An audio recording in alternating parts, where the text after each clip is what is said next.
Marc est pêcheur de Loire, mais attention, pas n'importe quel pêcheur, un pêcheur amateur s'il vous plaît. Parce que, comme il aime à le dire, la seule raison qui l'amène à venir quasiment tous les jours ici à Saint-Pierre-des-Corps, quelle que soit la saison, quel que soit le temps, c'est son plaisir pour le fleuve, un plaisir qui date de sa plus tendre enfance. Il est, pour reprendre ses mots, un habitant des rives.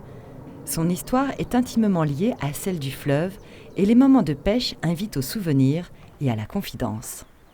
Je suis né en 1937 à Tours et j'ai vécu à Saint-Pierre sur les bords de Loire, à 50 mètres de la Loire, jusqu'à l'âge de 25 ans.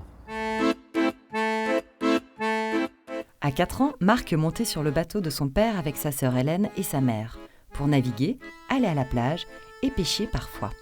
À 12 ou 13 ans, je prenais le bateau à mon père. Je me cachais, je partais de la maison avec la bourde à la main. Je me penchais pour pas que ma mère me voie pendant les vacances scolaires. Et je prenais le bateau pour aller faire... on faisait un peu les imbéciles, bien sûr.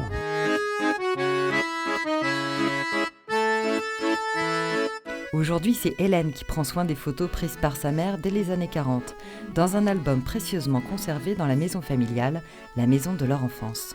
Ça, c'était au camping, ça. Oui. De Sainte-Radegonde, Oui, la place aussi. de Sainte-Radegonde et le camping. Et ben, là, on avait tous un petit truc, on était en train de boire, il devait y avoir une buvette. Mais il y avait la quelque chose. buvette sur la plage.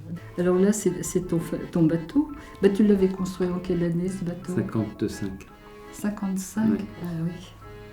Mais, oui, la voile, c'est toi qui l'avais faite, non? Oui, c'est Non. notre mère qui l'avait piqué quand même. C'est Mais moi c'est- qui l'avais coupé, puis elle l'avait piqué. Mais c'était fait avec un drap? Avec de la toile.